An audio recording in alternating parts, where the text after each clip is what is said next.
Je vais vous parler d'abord, avant le parlez-moi. Zapnet, je vais vous parler d'un autre génie qui n'est pas non plus intéressé par l'argent. C'est un mathématicien russe qui vient de refuser $1 million. Il a résolu l'un des plus grands mystères mathématiques de ces 10 derniers siècles, rien que ça.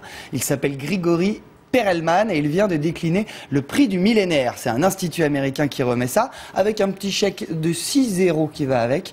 Non merci, a répondu Grigori. Il avait déjà refusé l'équivalent du prix Nobel de mathématiques, une énigme vivante qui préfère vivre recluse dans son petit appartement de Saint-Pétersbourg. Emmanuel Raoul. Des chiffres sur un tableau noir, oui, mais sur des billets verts, non. Cela pourrait s'appeler le théorème de Grigori Perelman. Ce russe à la barbe épaisse et au regard perdu, c'est un peu l'Arlésienne des maths. Tout le monde en parle, mais personne ne le voit.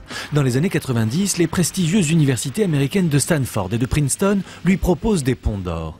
Mais il préfère s'enfermer chez lui à Saint-Pétersbourg, sans rien publier pendant 7 ans.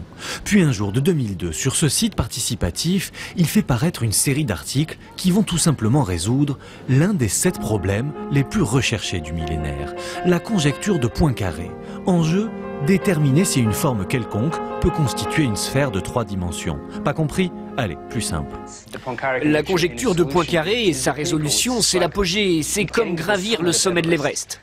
Devant ce point final au problème de Poincaré, ses pairs décident en 2006 de lui attribuer la plus haute distinction des mathématiques. Mais Perelman la refuse et ne se déplace pas à la cérémonie.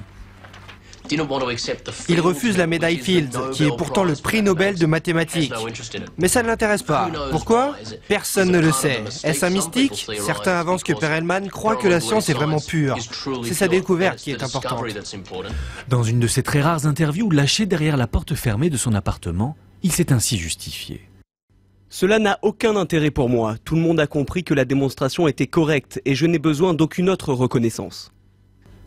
Et voilà pourquoi il vient de refuser le prix du millénaire et son $1 million offert par le prestigieux Institut Clay. Selon une de ses voisines, son appartement ne compterait qu'une table, un tabouret et un lit crasseux.